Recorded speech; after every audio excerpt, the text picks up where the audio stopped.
बिस्मिल्लाहिर्रहमानिर्रहीम, अस्सलाम वालेकुम। आप देख रहे हैं sports flix cricket world cup special और मैं हूं हमजा शफीक। तो जनाब, वर्ल्ड कप में पाकिस्तानी टीम की शिकस्त के बाद आफ्टर शॉक्स का सिलसिला जारी है। कौमी टीम मैनेजमेंट में तब्दीलियों की हवा चल पड़ी और पाकिस्तान क्रिकेट टीम के bowling coach Morne Morkel Mustafi हो गए हैं। जरा के मुताबिक उन्हें अगले माह दौरा ऑस्ट्रेलिया तक टीम के साथ रहना था। साबिक फास्ट बॉलर उमर गुल इस ओहदे के लिए अब मजबूत उम्मीदवार के तौर पर सामने आए हैं। वो अफगानिस्तान क्रिकेट टीम के बॉलिंग कोच भी रह चुके हैं और पीसीबी में भी उघाड़ पिछाड़ की सरगर्मियां जो हैं वो शुरू हो चुकी हैं। वर्ल्ड कप के वाले से अगर आपको बताएं तो लीग मैचेस कंप्लीट हो चुके हैं, 2 दिन रेस्ट है।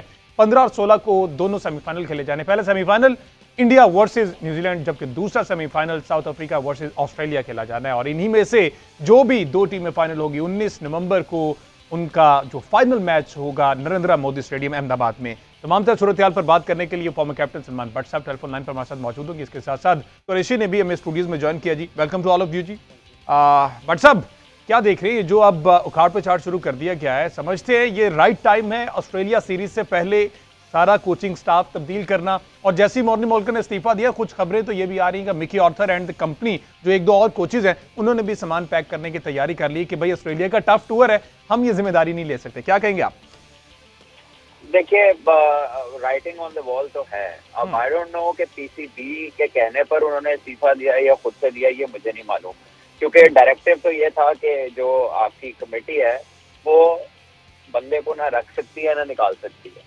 जो इंटरिम कमेटी है जिसका आकिब ने 12 जिक्र किया जी। जी व्हाट्सएप ये कोई टेक्निकल इशू आया जी, व्हाट्सएप की कॉल ड्रॉप होगी। आकिब कुरैशी से जान लेते हैं। आज सारा दिन आकिब कुरैशी जो है वो पीसीबी हेडक्वार्टर में मौजूद रहे और तमाम सूरत हाल देखते रहे हैं। आकिब, ज़का अशरफ साहब, पहला मंडे था, फर्स्ट डे एट ऑफिस, क्या सूरत हाल रही? सारा दिन क्या एक्टिविटीज़ रही? हमजा देखें, आज वर्किंग डे फर्स्ट था, मंडे था, तो आज बड़ी मैंने वहाँ पे सारा देखा जो अनयूजुअल एक्टिविटीज़ चल रही थी। ज़का साहब अपने ऑफिस में मौजूद थे, कुछ लोगों से उन्होंने मुलाकात भी की, डे टू डे अफेयर्स की। अभी ये जो आपने मॉर्ने मोरकल की बात की है कि वो उन्होंने इस्तीफ़ा दिया है या इन्होंने लिया है, तो इनके पास तो ऑब्वियसली जो अभी सलमान भी ने कहा, इनके पास वो अख्तियार ही नहीं है। लेकिन इसमें मैं ये मेंशन करना चाहता हूँ कि आगे आ रही है बिग बैश। तो बिग बैश में वो एज अ लोकल प्लेयर खेलते हैं, क्योंकि 2020 में उनको ऑस्ट्रेलिया की PR मिल चुकी है, जहाँ पे अब वो ऑस्ट्रेलिया शिफ्ट हो चुके हैं। मैं उनके थोड़े से यहाँ पे पर्सनल लाइफ भी डिस्कस करना चाहता हूँ, क्योंकि उन्होंने 6 माह हमारे साथ जो किया है वो हम आगे जाके डिस्कस करते हैं, लेकिन पर्सनल लाइफ भी डिस्कस करते हैं। रोज केली उनकी बीवी का नाम है, वाइफ का नाम है, जो कि ऑस्ट्रेलियन स्पोर्ट्स जर्नलिस्ट हैं। 2014 में इन्होंने शादी की थी वहाँ पे। 2020 में इनको ऑस्ट्रेलिया की PR मिल चुकी है और 2020 के ही बिग बैश के सीज़न में ही as a local player Brisbane Heat की तरफ से खेले थे, जिनके कप्तान थे ब्रेंडन मैककलम। ठीक है। तो अब क्योंकि बिग बैश भी आ रही है और मुझे एक चीज़ की समझ नहीं आई कि जहाँ पे उनकी ज़रूरत थी ऑस्ट्रेलिया में, वहाँ पे वो रिज़ाइन करके चले गए। यानी कि ये पाकिस्तान ने, उन्होंने मजाक समझा हुआ है कि आप आएँ, पैसे कमाएँ और वापस चले जाएँ। पीसीबी को यकीन इस पर कुछ ना कुछ स्टेप लेना चाहिए। देखें, उनका 1 माह पहले वो रिज़ाइन कर रहे हैं, उनका दिसंबर में जो है एग्रीमेंट ख़त्म हो रहा है, तो उनसे कुछ ना कुछ तो वहाँ, क्योंकि ऑस्ट्रेलिया में मैचेस हैं, सिडनी में मैच है, मेलबर्न में मैच है और पर्थ में मैच है हमारा। तो जो हमारा मॉर्ने मोरकल जहाँ पे हमें फ़ायदा दे सकते थे, वहाँ पे तो फ़ायदा देने से भाग गए हैं, और जहाँ पे फ़ायदा उनका बिल्कुल नहीं था, वहाँ पे हम पूरे एशिया कप में उनको साथ लेके गए, पूरे वर्ल्ड कप में साथ लेके गए। तो ये अब कम से कम अगर उन्होंने खुद इस्तीफ़ा दिया है, 6 महीने का उनका कॉन्ट्रैक्ट था, जून 2023 में आए थे जब इंटरिम मैनेजमेंट कमेटी आई थी, उसमें मिकी आर्थर ने अपने बंदे सारे लगाए थे। ये और एंडी प्यूटिक जो हमारे बैटिंग कोच हैं, ये दोनों की एक ही दिन की अपॉइंटमेंट है। तो जून से पहले अगर हम इनका थोड़ा सा पीछे रिकॉर्ड देखें, इनकी पहली जो असाइनमेंट थी वो थी श्रीलंका के खिलाफ टेस्ट सीरीज। 2 टेस्ट मैचों की सीरीज थी, पाकिस्तान वो 2-0 से जीत गया। 1 मैच गोल में था, 1 मैच कोलंबो में था। अब उसमें अगर बात करें तो फास्ट बॉलर में शहीन अफरीदी और नसीम शाह थे। पहले टेस्ट मैच में 6 विकेटें लीं, दूसरे टेस्ट मैच में शहीन ने 3 विकेटें लीं, बाकी तो हमें स्पिनर जितवा के गए थे। ऑब्वियसली श्रीलंका में वो एक, लेकिन बता रहा हूँ, उसके पास फिर अफगानिस्तान के खिलाफ 3 मैचों की सीरीज़ थी, वो उनकी थी, हमने 3-0 से वाइट वॉश किया। वो एक पीक था पाकिस्तान का, जिसमें इन्होंने 3-0 से वाइट वॉश। बिल्कुल इसी तरह, ठीक है। बट साहब जिस तरह से पूरी गुफ्तगू आपने सुनी होगी, यकीनन तौर पर मॉर्गन मॉर्कल अब ऑस्ट्रेलिया कंसीडर होते हैं, वहाँ पर इनकी शादी हुई, अब वहाँ पर मूव हो गए हैं, PR वगैरह भी मिल गई, सारा कुछ हो गया। अब चूंकि ऑस्ट्रेलिया का दौरा था और इनकी जो कमिटमेंट थी वो ऑस्ट्रेलिया टूर तक थी कि ये वहाँ तक कोच रहेंगे। अब उन कंडीशंस को अच्छा समझते हैं, देखते हैं ये सारी सूरत, लेकिन जब टाइम आया तो जनाब बोरिया बिस्तर गोल किया और निकलते बने। क्या कहेंगे? देखिए, ये सिर्फ ये कह देना कि कंडीशंस की वजह से नहीं, बात है कि आपको वैसे भी अपनी कॉन्ट्रैक्चुअल ऑब्लिगेशन जो है वो पूरी करनी चाहिए। और इसमें है कि जाहिर है वो जो बात आके बता रहे हैं ये तो बड़ी अजीब सी बात है, क्योंकि अगर आप बिग बैश खेलनी है तो you are in no practice to play big bash. आप तो कोचिंग कर रहे हैं इतने दिन से, कोई कंपेटिटिव क्रिकेट, कोई उसकी ट्रेनिंग। ठीक है जी, मुझे एक ब्रेक लेनी, पॉलिटिकल एक्टिविटी है, मुझे एक शॉर्ट ब्रेक शामिल करना है। हमारी डिस्कशन यहीं से दोबारा शुरू होगी। Stay with us. अच्छा जी, तो गुफ्तगू हमारी जारी थी और हमने देखा कि सूरत-ए-हाल बनी भी है मॉर्गन मॉर्कल के हवाले से, उस पर हमने बात की भी, और जो दीगर तब्दीलियां अब मुतवक्के हैं, पूरा का पूरा कोचिंग स्टाफ तब्दील करने की बातें हो रही हैं। और हमने ये भी देखा कि ज़का अशरफ साहब ने जो दीगर एक्स क्रिकेटर्स हैं उनसे गुफ्तगू भी की है, उनसे मुलाकातें भी की हैं, और अब बहुत से ऐसे नाम हैं जिसमें मोइन खान है, मोहम्मद यूसुफ हैं, दोबारा से मोहम्मद हफीज़ को इन टच किया गया है। आखिर इस बारे में क्या खबरें हैं, और ये पूरा का पूरा अब जो और दीगर उससे भी मुझे याद आया कि मेरा ख्याल लैंगर से रब्ता किया गया अब हेड कोच के तौर पर। हमजा, आपको याद होगा ड्यूरिंग वर्ल्ड कप हमने कहा था कि मिसबाउल हक जो है अपना टेन्योर ख़त्म करके जो मैनेजमेंट जो टेक्निकल कमेटी है उससे इस्तीफ़ा दे देंगे। तो अब टेक्निकल कमेटी अकेले मिसबाउल हक पे स्टैंड कर रही है। और बड़ी इंटरेस्टिंग चीज़ ये थी कि जब PCB की प्रेस रिलीज़ आई उन्होंने कहा कि हम मिसबाउल हक का फीडबैक लेंगे। आप मिसबाउल हक का फीडबैक कैसे लेंगे? आपने पिछले दिनों में तो उनसे मुलाकात की है जो कि आपके सिस्टम का हिस्सा ही नहीं है। और प्रेस रिलीज़ में ये भी कहा गया कि हम मोहम्मद हफीज़ की भी जो है फीडबैक लेना चाहेंगे। उसमें समझ नहीं आ रहा है कि ये प्रेस रिलीज़ PCB क्या जारी करना चाह रहा है। हफीज़ आपके ऑन एयर कह के गए हैं कि उनकी बात को नहीं माना गया, इसलिए वो टेक्निकल कमेटी छोड़ रहे हैं। तो आप उनको दोबारा कहेंगे कि हाँ जी हमें बताएं? वो तो आपको कैटेगोरिकली बता के गए हैं कि मिसबाउल हक और मोहम्मद हफीज़ जो टेक्निकल कमेटी में थे वो वर्ल्ड कप में शादाब खान को ना लेके जाने के हामी थे, और जिस पे बाबर आजम ने और इंजमामुल हक ने कहा था कि शादाब खान के हक में वोट दिया था उन्होंने। तो ये जो दो नाम है, मुझे इन पर थोड़ा सा है कि कैसे करना है। अगर तो जस्टिन लैंगर वाला इन्होंने राब्ता किया है, जो सोर्सेज के मुताबिक अभी कंफर्म नहीं हो रहा, लेकिन अगर राब्ता किया तो मैं समझता हूँ एक बहुत अच्छा राब्ता है, क्योंकि ऑस्ट्रेलिया का टूर है, हमें हमेशा से ही वहाँ पे मुश्किलात पेश आती हैं। मुझे फिर वही कहना पड़ेगा कि ये राब्ता जो है जब इंडिया के जब वर्ल्ड कप से पहले किसी इंडियन क्रिकेटर से क्यों नहीं किया गया, क्यों नहीं उनको मेंटोर रखा गया, क्यों नहीं उनसे कुछ सीखा गया? आप एक वर्ल्ड कप के लिए रख लेते तो मैं समझता हूँ आज सिचुएशन यकीन करें चेंज होती। अगर आप ऑस्ट्रेलिया के टूर के लिए जस्टिन लैंगर को एज ए एडवाइज़र रख सकते हैं या एज ए कोच रख सकते हैं, तो वर्ल्ड कप में आप अगर किसी भी एशियन कंडीशंस के मुरलीधरन से रब्ता कर लेते हैं, उनको अपने साथ रख लेते हैं, उन्होंने एशिया में इतनी क्रिकेट खेली है, तो ये जो राब्ते वगैरह हैं ये तो अब ऑब्वियसली होंगे। और इस सारे मामले में आज से हफ्ता जो शुरू हुआ है ये वीक बहुत अहम तस्वर किया जा रहा है, क्योंकि इसमें ही सिलेक्शन कमेटी का इजलास होना है जो कि ऑस्ट्रेलिया का टूर अनाउंस करेगी, और तौसीफ अहमद जो कि निगरान चीफ सेलेक्टर बनाए गए हैं वो जो है अपने इनका पहली असाइनमेंट होगी। अच्छा, बट सब अग्री करते हैं इस बात से कि एज अ मेंटोर ये मैटर करता है ये सारी सूरत-ए-हाल। अगर इंडियन मेंटोर रख लिया जाता, जैसे हमने देखा अफगानिस्तान में अजय जडेजा को रखा हुआ था उन्होंने, तो ये चीजें हेल्पफुल रहती है स्टेज पे। देखिए, अगर आप ऑस्ट्रेलिया जा रहे हैं, इंग्लैंड जा रहे हैं, जो ऐसी कंडीशन है जहां पर हमारा और उनका बड़ा फर्क है और हमें डिफरेंट तरीके से क्रिकेट खेलनी पड़ती है, तो लोकल मेंटोर्स इसीलिए होते हैं कि वो आपको उन कंडीशंस के तरीके बताते हैं, किस तरह उसके साथ आपने कोप करना है, किस तरह आपने एडजस्ट होना है।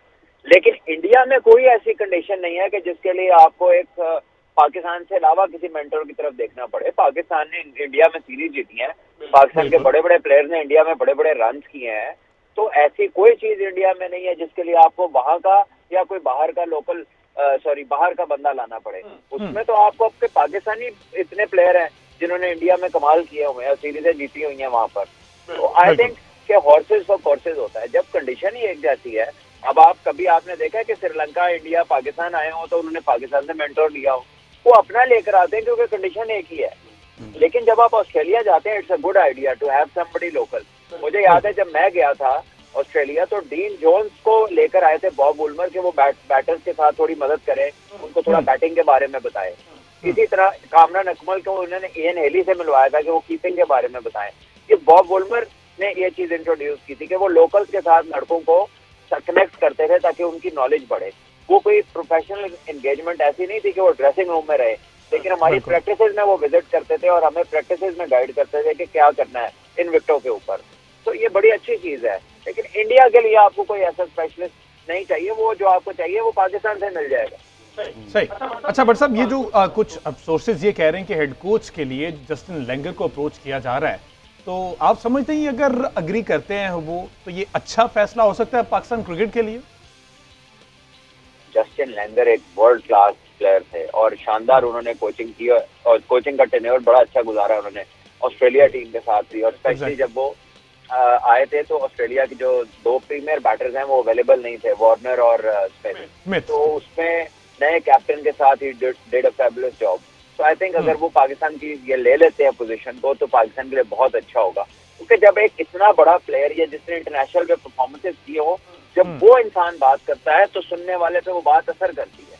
अगर मैं ये नहीं कहता कि अच्छा कोच कोई नहीं हो सकता जिसने क्रिकेट ना खेली हो, लेकिन जो बात का असर है, जो वजन है, वो ज्यादा उसी का होता है इस बड़े लेवल के ऊपर जो वहां पर ऑलरेडी बड़ी परफॉर्मेंसेस दे चुका हो। बिल्कुल। अच्छा बट साहब, आप जो दीगर लोकल प्लेयर्स से भी, एक्स क्रिकेटर से भी राब्ते किए जा रहे हैं, आकिब ने भी बताया कि बहुत से ऐसे क्रिकेटर्स हैं जो ज़कात शाह साहब की उस लिस्ट में शामिल है, जिनसे मुलाकातें हो भी चुकी हैं और अभी करनी भी हैं। उमर गुल का नाम बतौर बॉलिंग कोच जैसे ही मॉर्ने मॉर्कल ने इस्तीफा दिया है, तो जो उनकी प्रायोरिटी है वो उमर गुल है और उनसे राब्ता भी किया है और उमर गुल तक वो खबरें भी पहुंची। जरा उमर गुल ने जनाब इस हवाले से क्या कहा है वो जरा पहले सुना दें, देन फिर हम बादशाह से जानते हैं कि आया ये एक अच्छा फैसला हो सकता है। उमर गुल का चलें वो शॉट जो है वो रेडी करवाते हैं। उन्होंने आज एक इवेंट में बताया है, दिखाएं जी। जनाब उमर गुल साहब तो कह रहे हैं कि मैं फौरी तौर पर एक्सेप्ट करूंगा, मुल्क के लिए अगर मेरी सर्विसेज चाहिए तो मैं अवेलेबल हूं। बट साहब, अगर उमर गुल को कंसीडर किया जाए तो हमने देखा कि अफगानिस्तान के अगेंस्ट भी ये उनके भी बॉलिंग कोच रह चुके हैं, अफगानिस्तान के भी, तो ये पाकिस्तान क्रिकेट की बेहतरी में ये एक इंपॉर्टेंट एलिमेंट हो सकता है। देखिए, उमर गुल यंग है, एनर्जेटिक है और कोचिंग की लाइन में रीसेंट एडिशन है और जो रेलेवेंट क्रिकेट बड़ी खेली है उन्होंने। अगर अब तीनों फॉर्मेट की बात करें तो अच्छी चॉइस हो सकते हैं, पाकिस्तान के अपने हैं और बहुत ही बासलाहियत बॉलर थे, तो यकीनन एक अच्छी चॉइस हो सकते हैं। लेकिन आपको साथ कोई ना कोई ऐसा हेल्प भी आपको लेनी पड़ेगी, आपका यंग बॉलिंग अटैक है और उमर गुल ने ऑस्ट्रेलिया में टेस्ट क्रिकेट नहीं खेली। उमर गुल ऑस्ट्रेलिया का फुल टूर कभी नहीं खेला उन्होंने। सो फॉर दिस पर्टिकुलर, अगर आप बिल्कुल ठीक है जी, व्हाट्सएप की लाइन में डिस्टॉर्शन है, दोबारा से राब्ता करते हैं जी, दोबारा से कॉल मिलाइएगा व्हाट्सएप को। अच्छा आकिब, कोयटा ग्लेडिएटर्स की जानिब से भी ये कोचिंग के प्राइस सरंजाम दे चुके हैं? जी बिल्कुल हमजा, कोयटा की तरफ से भी खेल चुके हैं, ये उसमें मुल्तान सुल्तान्स की तरफ से भी खेल चुके हैं, तो लोकली इनको बहुत अच्छा एक्सपीरियंस है, बड़ा वास्ट एक्सपीरियंस है। और सबसे अच्छी बात ये है कि लड़के इनके साथ जेल हो सकते हैं क्योंकि सारे इसी सर्किट से निकले हुए हैं। और एक जब लोकल कोच होता है तो सबसे अच्छी ये बात होती है कि दोनों में, खिलाड़ियों में और कोचिंग स्टाफ जो है उसके अंदर अंडरस्टैंडिंग होती है। तो उमर गुल मैं समझता हूँ बड़ी अच्छी इंडक्शन हो सकते हैं। लेकिन सलमान भाई वाली बात को जो मैं उसको दोबारा कर रहा हूँ कि बाकी ही ऑस्ट्रेलिया का टूर एक काफ़ी मुश्किल टूर होगा, तो उमर गुल का इतना वास्ट एक्सपीरियंस नहीं है वहाँ पे। और अब सोर्सेज के मुताबिक ये भी कहा जा रहा है कि पाकिस्तान का जो कोर बॉलिंग अटैक है उसमें से शायद किसी एक बंदे को ऑस्ट्रेलिया के टूर में बिठा दिया जाए। May be it's Shaheen Afridi, क्योंकि हारिस रऊफ रेड बॉल में आपके पास है नहीं, नसीम शाह इंजर्ड आपके पास चल रहे हैं, तो शाहीन अफरीदी इस वजह से शायद जा सकें। लेकिन अगर ये दो नसीम शाह होते तो शाहीन अफरीदी को रेस्ट दिया जा सकता था। लेकिन अब जो दो उनके पास मजीद उन्होंने फास्ट बॉलर, क्योंकि वहाँ पे आपके पास इब्रार बहुत काम आएंगे, यासिर शाह आपके पास है नहीं, पहले स्पिनर आपके पास वैसे ही सारे जो है वो थके हुए हैं, आउट ऑफ फॉर्म है। तो ये बड़ा एक इंटरेस्टिंग क्वेश्चन होगा कि फास्ट बॉलिंग कोच से ले लेंगे उसके। सही। बट साहब, जिस तरह से आकिब ने ये कहा है कि किसी एक आधे बॉलर को रेस्ट दिया जा सकता है, जिस तरह से उसने फौरी तौर पे कहा कि हारिस रऊफ जो है वो तो खेलते नहीं है, आप नहीं समझते कि जिस तरह की परफॉर्मेंस उनकी इंडिया में वर्ल्ड कप में रही, अब उन्हें वापस 5 डे क्रिकेट को कंसीडर करना चाहिए? क्या करना है 150 प्लस kph पेस का, अगर आपने इस तरह के टूर्स को ही कंसीडर नहीं करना, यहां पर नहीं खेलना, बल्कि पीसीबी को चाहिए कि जबरदस्ती खिलवाया जाए। अगर प्लेयर नहीं भी मानता तो उसे कहें कि आपने ये खेलना जरूरी है, ये आपके लिए जरूरी है, पाकिस्तान क्रिकेट के लिए जरूरी है। सबसे पहले तो उसे डोमेस्टिक खिलाएं, उसे तैयार करें। अभी तो उसे वनडे नहीं गुजारा जा रहा और आप उसको टेस्ट क्रिकेट का मशवरा दे रहे हैं, और उन बैटर्स के आगे और उन विकेट के ऊपर जहाँ पे वो तेज बॉल जितना तेज आता है वो उतना अच्छा खेलते हैं उसको ऑस्ट्रेलिया में। बिल्कुल। तो खाली स्पीड का काम नहीं है, आपकी जो स्किल है बॉल को स्विंग करने की, अच्छी लाइन पे लगातार बॉलिंग कराने की, वो सारी स्किल जो है वो जब तक इनको आ नहीं जाती, इनको फर्स्ट क्लास क्रिकेट का जो है ना एक दो सीजन खेलने चाहिए। ये पाकिस्तान है, टीम पाकिस्तान की कोई एकेडमी नहीं है या नर्सरी नहीं है जिसके अंदर आके आप लड़कों को तैयार करें। और हमजा, आपको याद होगा लास्ट टाइम जब पाकिस्तान का टूर था ऑस्ट्रेलिया का, तो डेविड वार्नर ने पहले सेशन में सेंचुरी मार दी थी। बिल्कुल तो ऐसा, वहाँ पे जब ऐसे ऐसे प्लेयर होंगे तो फिर हारिस रऊफ करके वो कहेंगे वेलकम हारिस रऊफ जैसे 3-4 बंदे। अच्छा जी, मुझे एक शॉर्ट ब्रेक लेने, डिस्कशन हमारी जारी है, ब्रेक के बाद वापस आते हैं। देन फिर जो मजीद तब्दीलियां पीसीबी मैनेजमेंट कमेटी में जारी हैं इस वक्त, उस पर बात करेंगे।